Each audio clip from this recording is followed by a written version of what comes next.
This episode contains discussions of violent crime, loss of loved ones to murder, parole reform, and the emotional impact on survivors and families. Listener discretion is advised. If you are a survivor or someone sensitive to these topics, please take care while listening and know that your well-being comes first. Welcome to Survivors and Parents of Murdered Children, the podcast where we give a voice to those impacted by unimaginable loss and fight for the justice and honor of our loved ones. Today we'll be discussing a bill that has ignited a wave of concern and heartache among families like ours, California Assembly Bill 622, the Rehabilitation Recognition Act. Introduced by Assembly Member Ash Kalra, AB 622 allows the California Department of Corrections and Rehabilitation to apply earned credits such as those for good behavior, education, and participation in rehabilitation programs toward reducing the minimum eligible parole date for incarcerated individuals serving one or more life sentences. And I have here with me, I have Deb, and I have Aurora, a member of the POMC, and Deb, the chapter leader. So a little bit about this AB 622, and Aurora, we'll speak to you in a moment, okay? But really quick, so supporters of the bill argue that it promotes fairness, reducing overcrowding, and honors rehabilitation efforts by allowing eligible inmates to consider for parole sooner.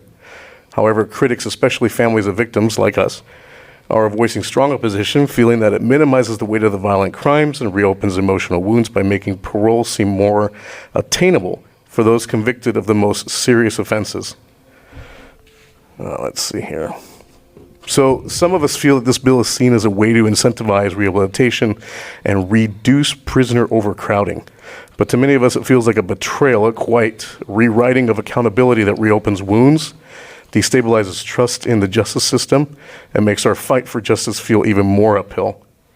Like I said, joining me today, I have Deb, a fellow survivor and the chapter leader of the Parents of Murdered Children, who's here to help us unpack what this bill means and how it's affecting families that she's spoken to directly, and where we go from here. I'll also be sharing the experience, we'll be sharing the experience of Aurora, and she has her son Benji, and we'll be speaking about that in just a moment.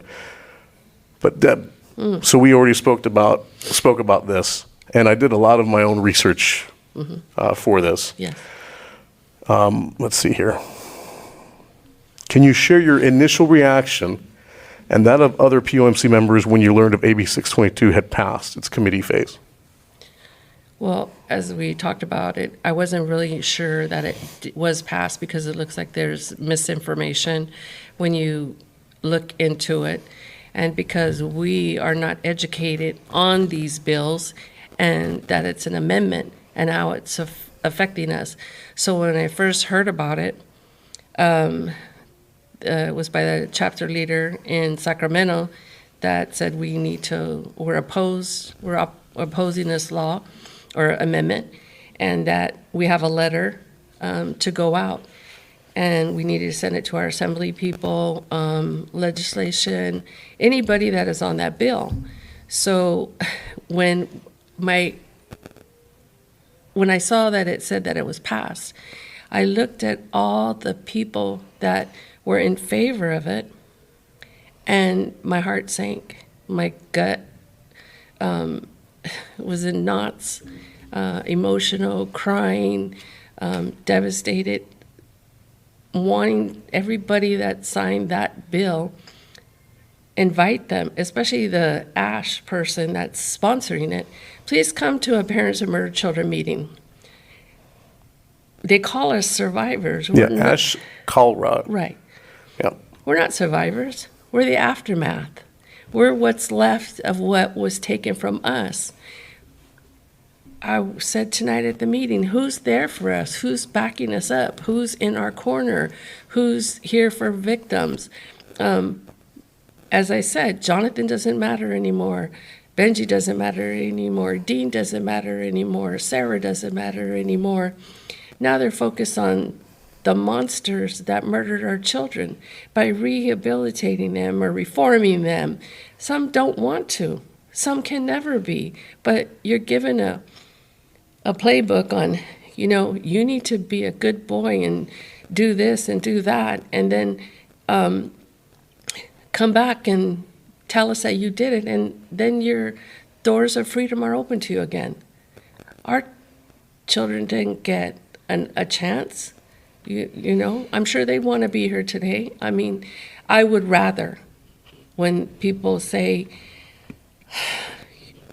what can we do? I would rather be with my son. I would rather see what he would be doing with his life. I would rather be watching him play baseball. I would rather see him be married. I would rather see him. But all that's taken away. And all we can do now is fight to keep the people that have murdered our loved ones accountable. And the system is not for us anymore. Right. I just don't see that. So it looks like my research shows that as recent as May 14th, the California Assembly Bill 622, also known as AB 622, bill is currently in the Assembly and was ordered to a third reading on April 24th, 2025, placing it on the Assembly's third reading file for further consideration. So this is interesting because you said you had conflicting information Yes. from someone. Yes, well, if you look, and if you go on to the bill, ABS 622, and then you look at it, it says passed. Right. But then, as I mentioned, the chapter leader in Sacramento sent out something saying that it hasn't went through the Senate yet. So, do we still have a chance? Can we still do the campaign, the writing? Again, I believe all those voters that voted in favor of it, all those groups, there's tons of them.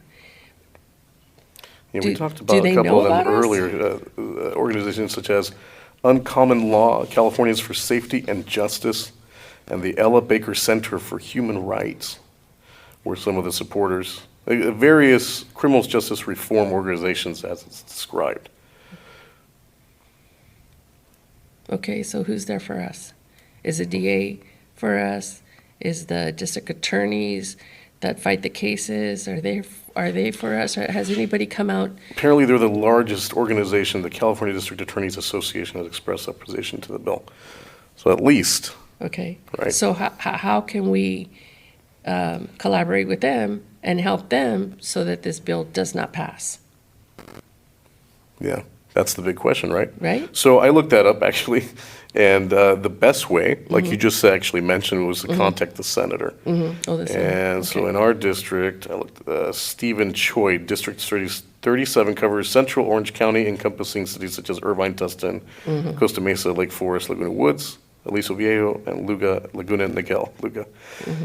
So that's Stephen Choi, CHOI, and he's Right. District 37. So Okay. apparently that would be the avenue for anybody listening to be able to email him. And I didn't look at his personal email or his political affiliation email. But I'm pretty sure that's got to be pretty easy to find. Since he's a representative, he's a senator. Right. So maybe, Well, some of these sites you go on, it says contact you, right? So I have been downloading the one question on where do you stand on SB 622, and I've sent it out to the Assemblywoman. As of yet, I still have not heard from her. yeah. So I downloaded and I said, where's your stand on this?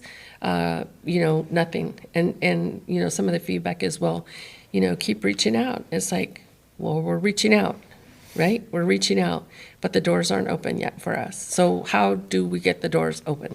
I don't know, because I think it's really part of something that's a lot bigger. And I also looked into this, and it's important to note that California has been phasing out private and for-profit prisons since the enactment of Assembly Bill 32 in 2019. So what that means is that eventually, I would imagine, me just thinking, is that private prisons are going to be phased out and closed.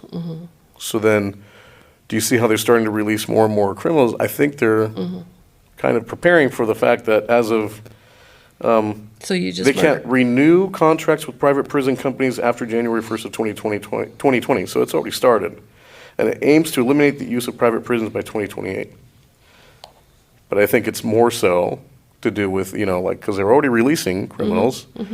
They don't need the hotels anymore, right?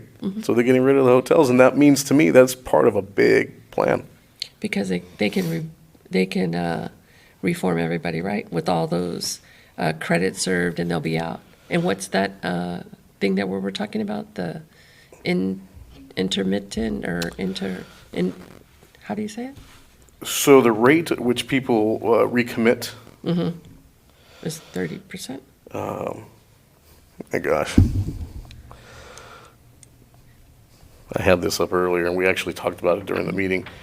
And I'm going to say a number off the top of my head, but it's off of a statistics website for the Bureau of Justice Statistics in California. And something like, I have it here, something like 68% of released violent criminals reoffend within the first 3 or 5 years, with the offense being a violent crime again. So 3 out of 4, Good odds. 3 out of 4, I'd bet on those. Right. Wouldn't you? Why You're going to win 3 times. Right. They're literally, their own statistics show that these people are reoffending. These people are reoffending. And it's not just gun laws, it's people who want to kill will kill. Right. By any means necessary, let me tell you, okay? Because they drugged my son, then they Right. drove him from the comfortable hotel he was at, and then took him and then shot him. So when people have something in mind to do, they will do it, right? That was a personal note. But no, it's a large percentage. And then I looked up the author of the bill. What's his name here? Ash Kalra. And I was looking for, why would this guy be, the author of this bill? And I found that he served as a defense attorney. Of course. He was a defense attorney in San Jose.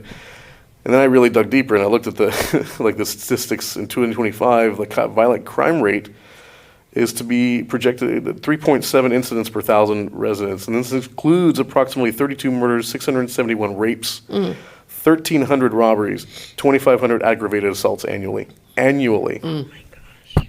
That's in San Jose, and this is the guy who's pushing Right. for this. Right. Well, you heard his answers, right? When, what's her name, Kate Sanchez was asking him. So does this bill could pertain to murderers? Possibly. Rapists? Possibly. Sex abuse? Possibly. But then he put it back on the board, on the parole board. He's introducing a bill, but yet now he's saying that it's up to the board. So which is it? You're sponsoring it, but now you're going to leave it up to the board. The parole board. Yes. Right. Interesting, isn't it? Yeah, in San Jose, they saw a 5.13% homicides dropping by 22%, but however, in 2025, violent crime is projected to cost San Jose residents approximately $338 million. So for us, because this bill has not passed, we must sign those and get them out to anybody and everybody and keep making it public. And again, like they said, everybody that's on that list that voted for them, then we need to make sure we don't re-vote for them. Right. The same, like they said, I mean, we're not political, but at the same time, we can't stick our head in the ground and not be aware of this, because this is how it's happening to us. Well, politics is dictating what's happening. Yes. How can you? Because But we're we not, can do it on the show. right, but we're not able to fight back, because as we talked about, what it does to us, it re-victimizes us, it hurts us, it affects us emotionally, physically, it ruins our what is it that they want us to find joy? Well, where are we going to find joy when we're constantly fighting to keep the people that murdered behind bars and do their time, and the judges as well, because the judges are giving those sentences and leaving it open for them to be able to have apply for those credits.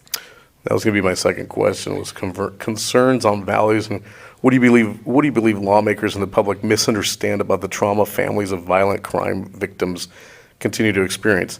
And that's the thing. Like I mentioned at the meeting, I think what's missing is the details of the murder. I think by the time it gets to a court, it's a they don't have every picture. They don't have the crime scene. They don't know how gruesome it was. They don't know the shotgun that was used. They don't know how many times that person was raped before they were killed. I hate to say it that way, but you know what? People better start thinking about the details of these crimes, and they're the worst possible crimes imaginable that happen to innocent people. At wrong place, or wrong time. And Roy spoke up. He says, "Okay, well, my family was murdered in their home. So, what about? And my kid was taken from one place to another. So how was he in the wrong place, the wrong time?" It makes him feel comfortable saying that. Right. So that kind of answers my questions. I don't think they disassociate it. They don't connect to the. By the time it makes it to politicians, the people who are deciding these things, they don't see the pictures. They don't get to speak to you. They don't hear a word from me. Right? They're not searching for that. They want analytics and statistics and well, he's done this report card perfectly fine. Look at him. He's a reformed citizen. He's fixed now. Well, he's fixed, you know, because I spoke to Moses and he said something really funny. He's like this. It's funny that they're letting out people at the age of 20. You know, they're considering them children until the age of 26. Well, he says, if that's the case, why isn't everybody in jail before they're 26? Because then every decision you make is just, you know, right? I mean, it's kind of an interesting point he made, so. Well, and what was the other thing they said is that because we're not being fair to the murderer because they're isolated. No, they're not isolated. They have TVs, they have meals, they have, recreational time. They have conjugal visits if they choose to get married. Their life still goes on.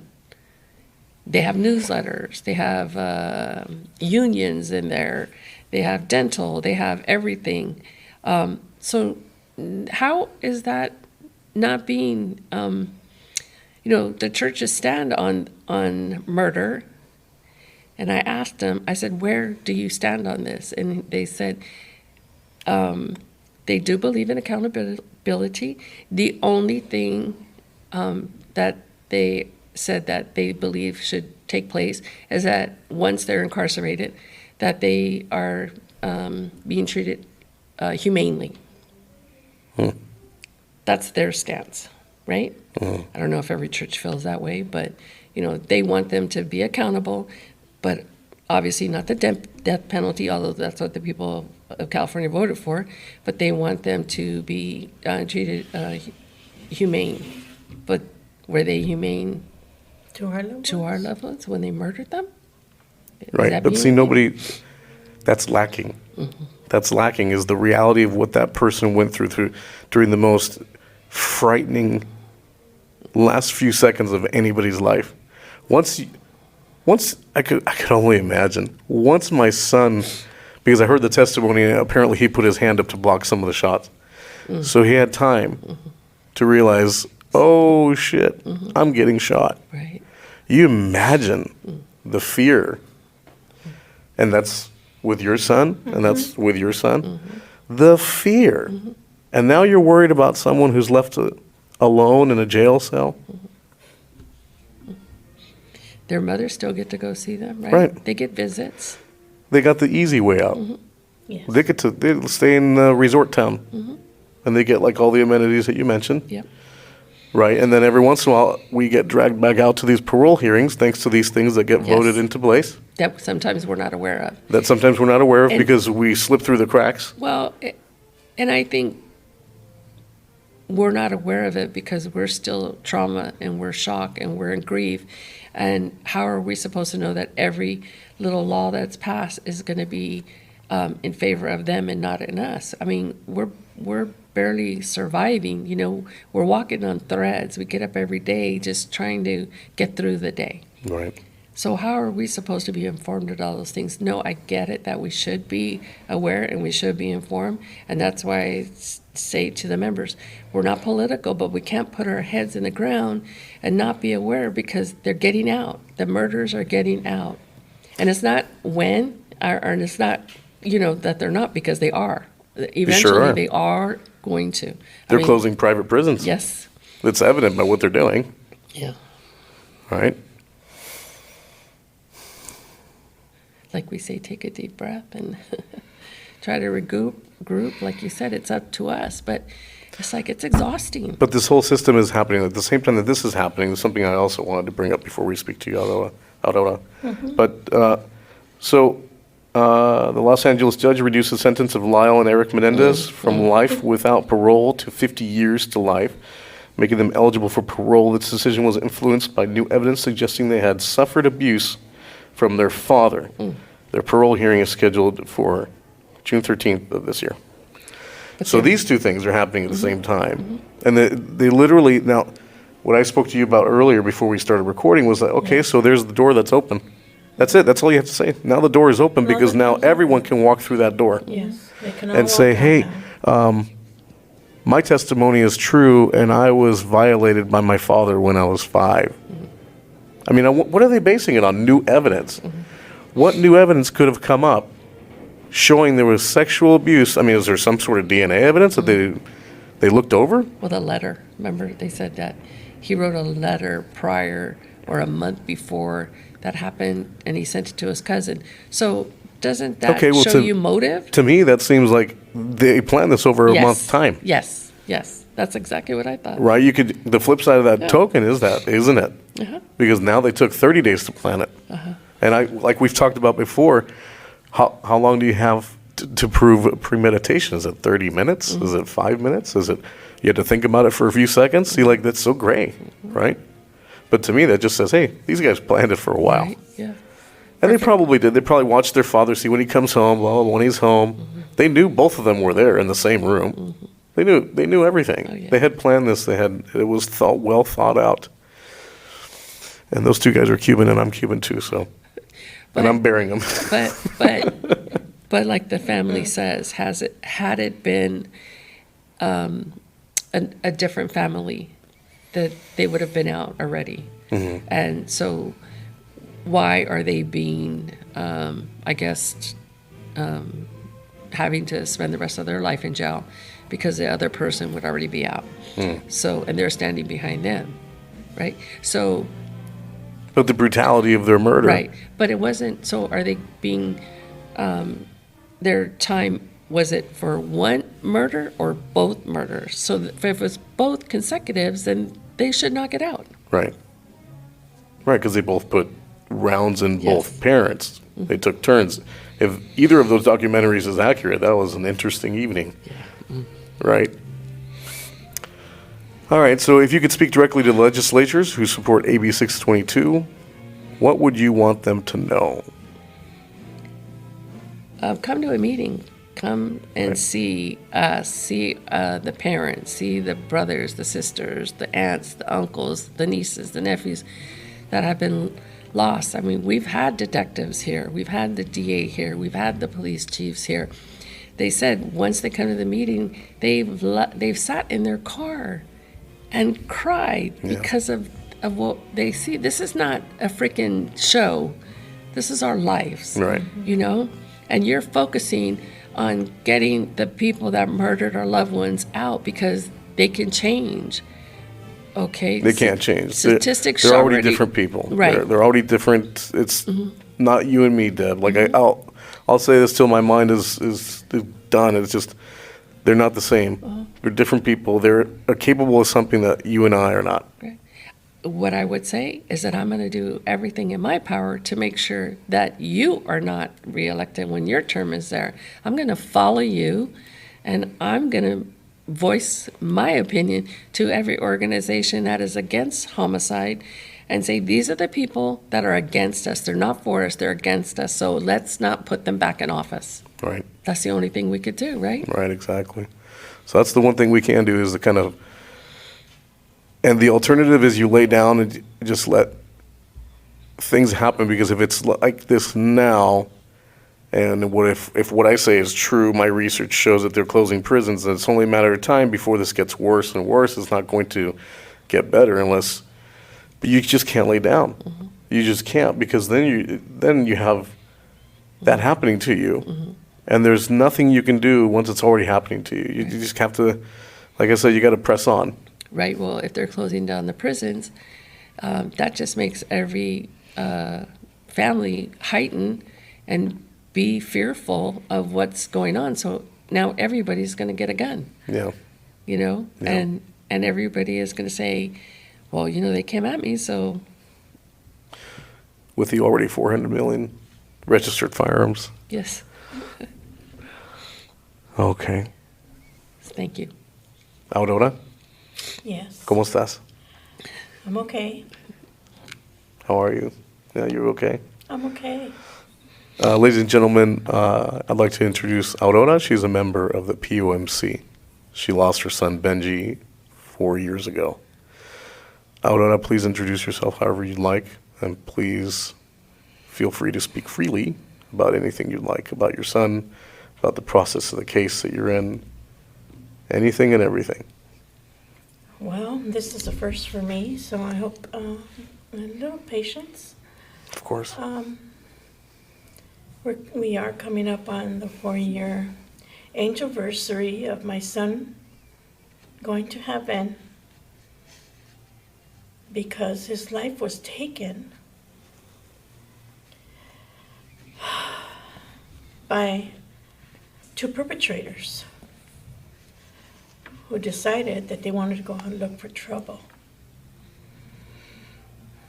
On May 16th, 2021, my son was waiting for a ride from his friend. He's waiting. She told him to wait at a gas station and that she would go and pick him up. So he was there, waiting patiently. And in the meantime, while he was waiting, my son, 2 months prior to his murder, found Jesus. So since that time, whenever he would cross anybody's path, he would speak the word of Jesus to all those he crossed paths with. And just told them beautiful stories and that they should find Jesus in their heart. And apparently what happened, I didn't find this out till the next morning. He was speaking to someone there at the location who had gotten off of work, and she was waiting for a ride. He was talking to her about Jesus and all his glory. And then he said, oh, I want to go get something to drink. I'm going to go get some water, buy some water there at the gas station. And she said, oh, okay, thank you. And he says, oh, before you leave, let me give you a blessing. My son took out whatever change he had in his pocket, and he handed it to her. Here, this is a blessing from the Lord, from using me to give to you. She took it. She said, thank you. Started walking away. Before I continue, what you should know about my son since he was young. Because a lot of people say, oh, everybody talks well of someone after they die or after they've been murdered. I'm not saying my son was a saint. Of course, he wasn't a saint. But my son had a beautiful, loving, giving heart. He always used to bring his friends home who had been kicked out by their parents and say, come to my house, you can eat. We will share with you whatever we have, even if it's just bologna sandwiches. You're welcome to them. And he would bring them, and yes, we would feed them. And then I would tell him, son, you know, it's time for them to go home. Okay, Mom. Well, first of all, he always called me Mommy. He was murdered at the age of 41, and he still called me Mommy. Big grown man calling me Mommy. He was 6 foot. Well, he still would do that. The time came when I would wake up in the mornings, sometimes early, and I'd go and check on the kids, you know, during the night or in the morning before we all had to get up. I'd check on the rooms and make sure everyone's fine, everyone's home. I would go in his room, and all of a sudden, I'd find these other people sleeping on the floor. And I'd say, Benji, wake up. What are you doing? Oh, Mom. And I go, What don't, oh, Mommy. He goes, Mom, Mommy, they don't have anywhere to sleep. It's cold outside. I cold remember I used to outside. get angry. I bet you did. I used to tell him, son, you have to be careful. You have your sisters in the room next door. I know you trust your friends, but I don't want to take those chances, son. Oh, no, Mom. They better not. Or you know what I'll do. I'll beat them up. And I'm like, no, son, he couldn't stop doing that. After that, he started hiding them in the closet. But that's just who he was. He would give whatever he had. He would give it to someone gladly. If he saw someone who didn't have shoes, he would take off his shoes and he would give it to them. They needed something to eat. If he could buy something, he would give it to them. That's just who he was. So anyway, that night he went and started walking in to the gas station to go buy something to drink. One of the perpetrators had gone in and paid for gas. As he was walking out and my son was walking in, one of the perpetrators said, I don't know what to him, but he was yelling, and my son, you could see, because there was cameras luckily, you could see my son saying, what? Like, shaking his head, like, what? What's he saying, So then my son continued to walk in, and that other person shouted again. And then my son turned around and stopped and looked back towards where the guy was walking. And then, unfortunately, my son decided to follow him to the gas station pump. My son was not menacing. He was not walking in any aggressive manner. As my son was standing there talking to one of the perpetrators, my son was not yelling. My son had a habit when he was angry or yelling, he would be waving his hands. Waving his hands around like, oh, whatever. But I'm over here waving my hands, But he wasn't doing that. But he was not doing that. He was just standing there talking. So then, after a few minutes, the first perpetrator leaned into the window, the driver's side window, where he had been sitting, said something across to the passenger in the front. All of a sudden, that passenger opens the door, comes out, and starts shooting at my son. It's all on camera. I had to see this and go through this at the trial. My son was running away and he got shot. At first he got shot in his leg, and I saw it and it just hurt me. He was running away from them, but the second perpetrator kept shooting at him. So then they hopped back in their car. They drove around the pumps to go out of the driveway. Instead of making a left towards the freeway, they followed the pathway that my son was going. Because he ran around the corner of the gas station. And they apparently shot at him again because a bullet was found over there at that side. There's a restaurant behind the gas station. My son came running back towards the area where it first occurred at those gas pumps.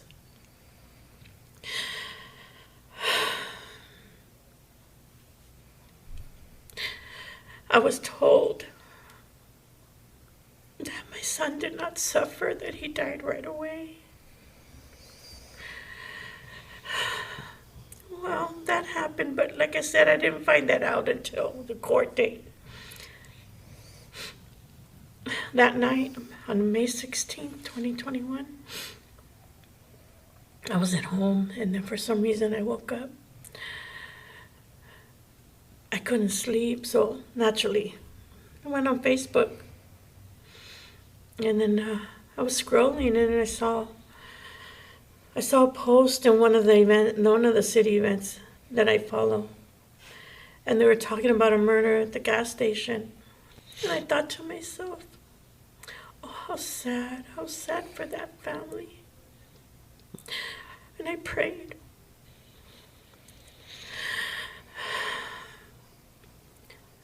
And then I thought, it's not my son. No, my son's safe. And I went back to sleep. Then I got a phone call at 5 in the morning. And then it hung up. I'm like, what? Then a couple minutes later, my phone rang again. And this time it was my son-in-law. And then I heard crying in the background. And I'm like, what? And I go, no, tell me no, it was not Benji. Tell me no, it was not Benji. And he tells me, yes, it was Benji. The coroner had gone to my sister's house. My daughter was on her way to work. She walked out and she sees the coroner. And the coroner's looking around and she goes, what are you looking for? What address? And they said that address. And my daughter goes, no, not my brother. Please tell me it's not my brother. Unfortunately, it was. I about went crazy. I don't even know I didn't lose my mind. When they let me know, I found out through a phone call. I don't know what's worse, through a phone call or in person. I lost a nephew like 20 years ago to suicide. When I was told about that, they came to my house to tell me. Because I raised him and he was like my son. But I think the way I received the notice was worse. I'll never forget that. So anyway, I went that day and I went to where that happened. My son was already gone and they wouldn't let me go see him. I needed to go see him. They wouldn't let me go to the coroner's office. They wouldn't let me go.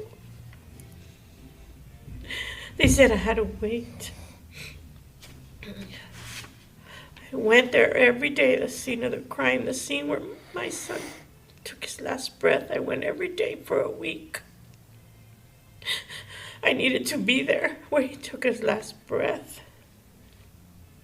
So I need to regress a little bit now. When I said that my son came back after the perpetrators went around the block, he ran back towards the pumps.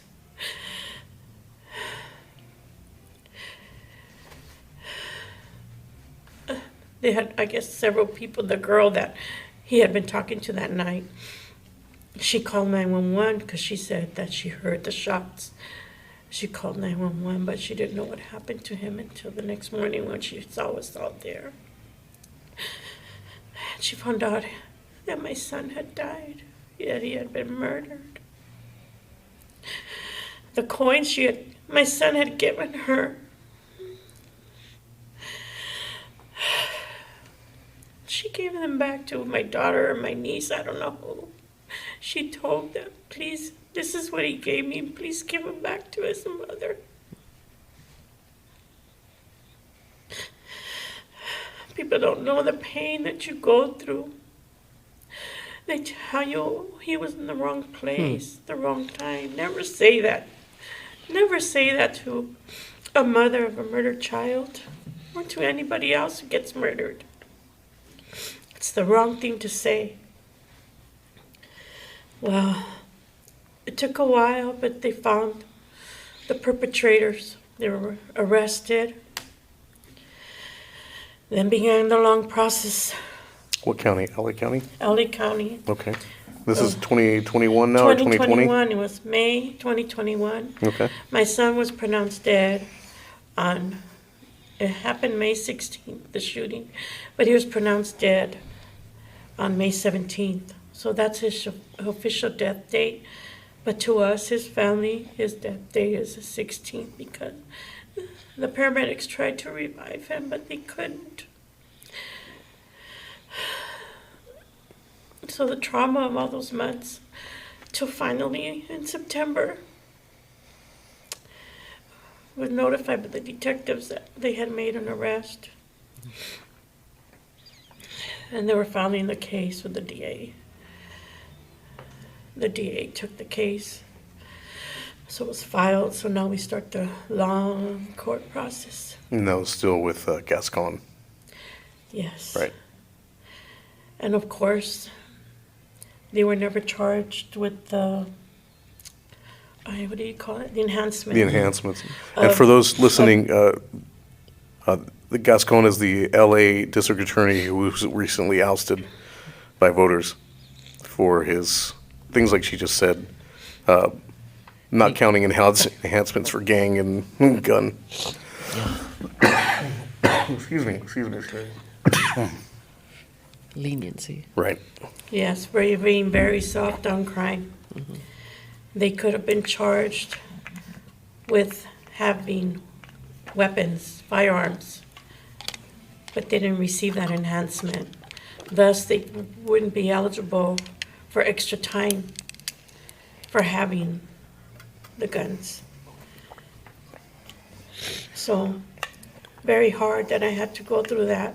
So you sat through the whole Yes, from court day process and pathology. I did that too. And like I said in the show before, it was like a personal strength for me to be able to sit and watch what that person had done to my son. And I watched him, Miguel Ochoa, like I said, sit there and not be able to look at the pictures, not be able to look at the video. And so I did it for a selfish reason. Yeah, Yeah. yeah. You know, it's horrible to go through all that and see them in there at the court, and they're all laughing, enjoying life like nothing, you know? It's terrible. We were, Excuse me. I hate to say, you know, this year's motto, or what was it, the revictimization for crime victims rights week. Revictimization was one of the words Right. that struck me very hard because Every law that they come out to help. the criminals Yes. just keeps re-victimizing survivors and our loved ones' memories, most of all. Sorry. Well, we're live. It's a BMW ad. Oh. So, yeah, learning, you know, and then finding out when finally came time to trial, I want to skip forward. Finally finding out through the trial, because of course, there's things that we don't find out until the actual trial. I had a great, awesome DDA, Serica Kim. A shout out to you, Serica. You were the best. She stuck with me through the whole time. She was a second chair at one time, but you know, at the DA, they're always moving them around, and she said, no, I'm going to stay with this case to the finality, and she did. All I can say, this powerhouse of a woman, she's only like 5'1" maybe, or shorter.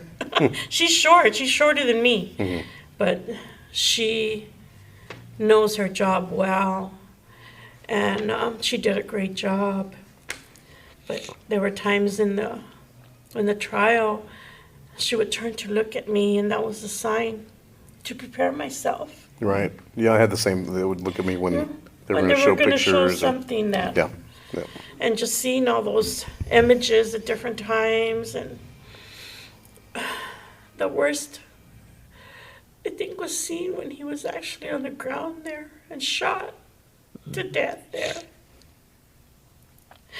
And then, like I said, they had told my daughter when the notification was made that he didn't suffer. How do they know these things? They said he died quickly. So here we are thinking, at least he didn't suffer. I'm pretty sure he suffered from the Right. very first shot he suffered in his Well, leg. he did. Right. And it was proven. And I hate to say Aurora, I'm sorry to say that.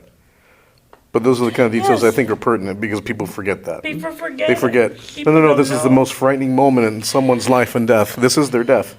And it is the most frightening thing in the world. Of course he suffered. Yes. Are you kidding me? He suffered. They shot him through the back, pierced his lung through his heart. But my son still lived a while. My son, I found out through the trial. My son called 911 himself. Oh, wow. They played the recording of him Oh, wow. and hearing his last breaths. Yep. It was horrible. I had to run out. I had to run out of that courtroom. I ran out during the trial. I ran out like twice. For a mother to have to go through that.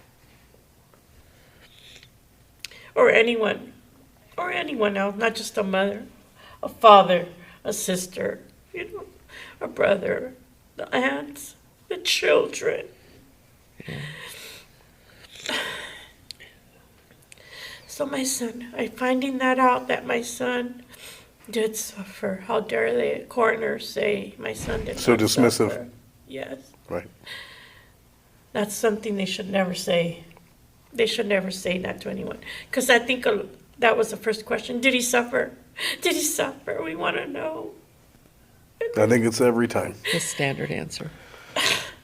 That should not be in their playbook. They suffer every time, folks. They suffer every time. But hearing him gasping, his last breath, I'll never forget that. I never have forgotten that. Well, And these two guys, what did they get? well, Are you at the end of the I process? was lucky, yes. I Okay. was lucky. I was fortunate. What did the scum of the earth get? Well, they had a total of 18 charges. There was 4 crimes lumped together with my son's crime being the main crime that they had. Because the car that they were in that night, the vehicle, Stolen. was a stolen vehicle. Shocking. Right. The guns that they Shocking. had were ghost guns. Shocking. Right. My son was killed with a ghost gun. Really? Yeah. Printed gun. 3D printer guns. Yeah. My goodness. Yep. They don't even have to go buy a gun somewhere. Nope. They probably had someone who knows how to do that and can print them out by the dozen. And for those, I sympathize those who want gun control, and I understand it. Mm-hmm. But what other law can you make to outlaw the highest crime in the world? Right? Right. And I need to Now say, they can print the guns. yes, now they It's can insane. print the guns. They don't even have to go out and buy the gun. No, They have found the loophole, and now they can just make it. correct. With no serial number. Right? No trace. Right. But every time that these perpetrators were stopped prior to my son's murder, every time they were pulled over for whatever reason by the sheriff's department, they were found with guns in their possession. Mm. They would get arrested, The release. taken to jail, processed, and released with a Right. citation. Bag them and tag them. Release them. If they would have kept them from the beginning, they wouldn't have murdered my son. Yeah. Right. They would have murdered someone else, though. Miguel Yes. Ochoa, who killed my son, who was the gunman, Mm-hmm. his rap sheet's like 20 years long. I mean, you name it, he did it. Yeah. Well, the 2 defendants, I'll just say defendants, they were only 20 years old. Oh, no. Oh, So they're Yep.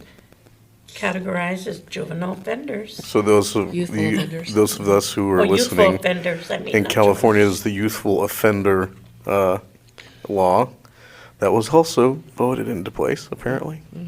And that dictates that if someone commits a murder under the age of 26, they are deemed still a child. And when even if they're arrested at 35 or 40 for this crime, they are tried as a child. That's insane. To me, if you commit a murder before you're 26 and they capture you at 40 or 50, you've already served your parole. Now you're in jail for life. Yeah. You see what I'm saying? You served your parole ahead of time, right? Yes. So they were found guilty on all of their counts. On my son's murder, they were found guilty. So we went back for sentencing.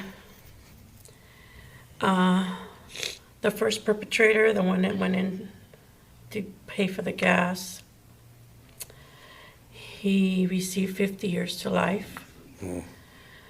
The second perpetrator, which was the actual killer, he only received 25 years to life. Why is that? Why is that? The first perpetrator had another offense, had a strike, a prior strike that they were able to use. So double the time, 50 years, even though he wasn't the actual shooter. Kidding. Okay. Yeah. Yes. Okay. Hey, the one that sent my son to his death, didn't pull the trigger, didn't do anything, supposedly. Was found to be culpable. Culpable. Right. 70 to life. Because he had other things on him, like gang enhancements, a gun, kidnapping. But he was not the one that shot my son. So the murders, the monsters that shot my son in the back are still out there. But this guy's doing 70 to life. Wow. I didn't even know that. Yeah. Yeah, so that was their sentences. 25 to life and 50 years to life. But I let you know that the shooter, they caught him on phone calls at the jail, talking to a female Okay. that they made a plan on the day that they were going to be sentenced, that he was going to be sentenced, not they, just him, that he was going to make a run for it, and she was going to be waiting downstairs to drive him away. Not the brightest tool. Wow. Yes. So They caught often say that. criminals are smart, Foiled. but I don't think that was very smart. No, I checked today. Now it's back to 20. Before it was 25 to life. So we're still recording now. It's just on the phone, so it's going to sound a little different. Oh. But we're still going to capture it. Oh. The shooter, when I've been checking him to see if his parole date, so in the beginning it's been 25 years. A few months back, I went in and checked. I was shocked. They changed it to 15 years. Oh my God. So his parole date was coming up in 15 years. Totally upset me all over. Like I said, here comes re-victimization again. And then, as a matter of fact, today, before I came, I checked again. And now I see that it's been changed again, but now it's to 20 years. Not 25 and not 15, but 20. So I don't know what made that change, but it's 20. But still, doesn't make me happy. And that was the shooter. Ours are not getting back 20 years, getting back No, the 5. No, back not at any all. of No. their time, right? right. The first perpetrator, his parole date's still showing 50 years. Okay. His is still showing 50 years, has not been changed at all. But I'm But wondering if since he has those Strike. The strikes, I wonder if he would qualify for parole if there's a different criteria where it could be sooner. but You see he's what I still mean? going to be sooner because he's also, remember, he's a youthful offender. Oh, right, He's not going to do the 50 years. right. So where's the justice? There's no justice. So you could do as little as 25 or less. Yes, there's Right. no justice ever in this situation, regardless. Yeah, because they're getting a date, right? They get a date. They get to come out and live. They'll be the age my son was when they took his life. They'll be in their 40s when they get out of parole. And my son, nobody's going to bring him back to life. Right. Right. No one. He doesn't get a chance to return. No. These laws just got to change. They need to be changed. That's what we're trying to do, right? Right. Is to at least put this information out there with this show and name names like the senator in the district, Yes. who to contact, Yes. Yes. how to go about it. I stand for the non-parole of violent offenders because I shared earlier how, up to 68% within the first few years reoffend in a violent crime. Correct. So, I'm with you on that. I do not believe violent offenders should be allowed any parole because I really don't believe that they can be So it's making it, reformed. so a person who can rape or kill or sex traffic or Sexually sexually abuse, or these people are not, like I said earlier, they're not like you and me. They're they shouldn't be measured against the same ruler that everyone else is.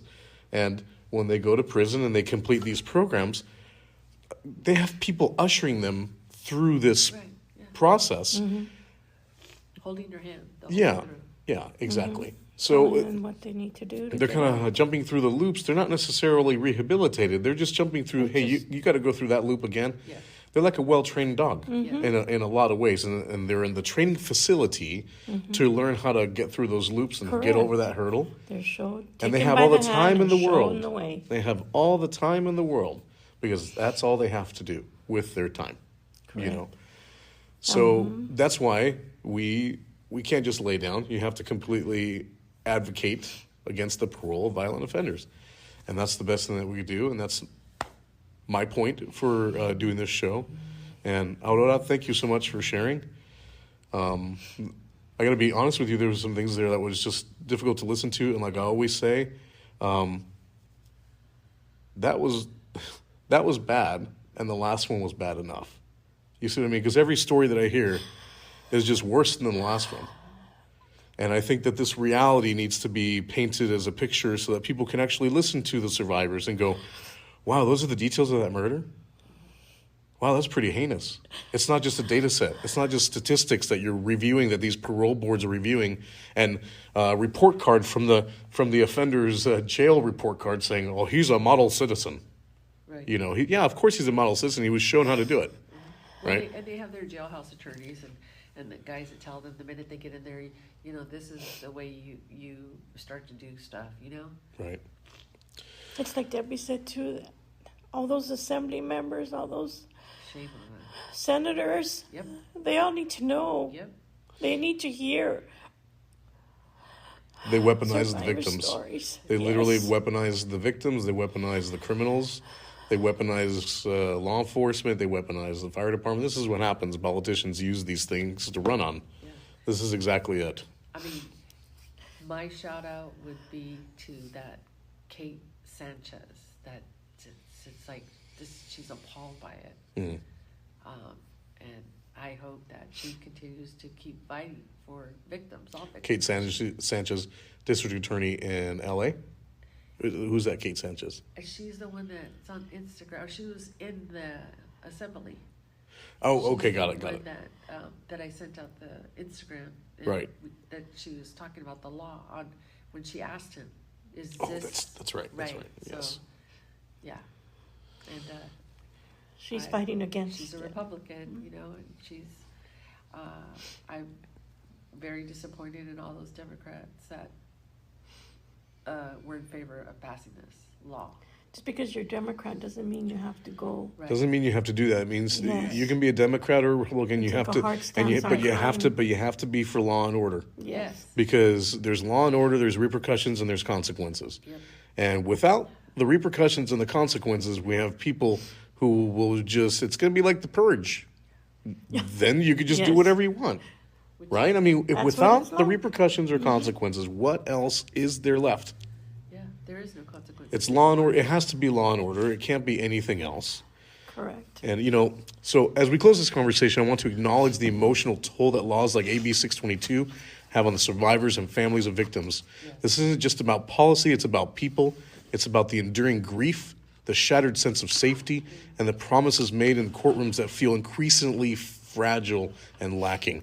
While some view this bill as progress, we know that the real justice includes remembering victims, honoring their lives, and including their families in any conversation about parole and rehabilitation.